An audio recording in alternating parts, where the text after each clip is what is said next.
Nagbalik loob sa pamahalaan ng Northern Samar ang isang miyembro ng Communist Terrorist Group sa Barangay Urdaneta, Labezares, Northern Samar. Patuloy naman ang pambansang pulisya sa paghikayat sa iba pang mga natitirang rebelde na magbalik loob sa mga otoridad para sa mapayapa at ligtas na komunidad. Patrolwoman Maria Elena Singian sa report.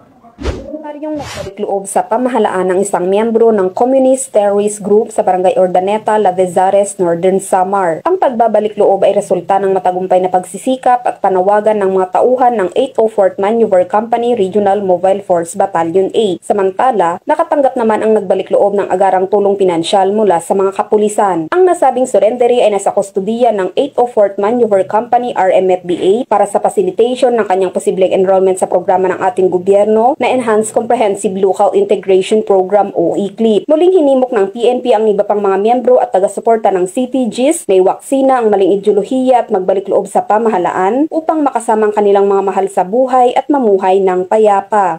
Mula dito sa Eastern Visayas, ako ang inyong PNN correspondent, Patrolwoman Singian, alagad ng batas, taga-taguyod ng Balitang Pulis.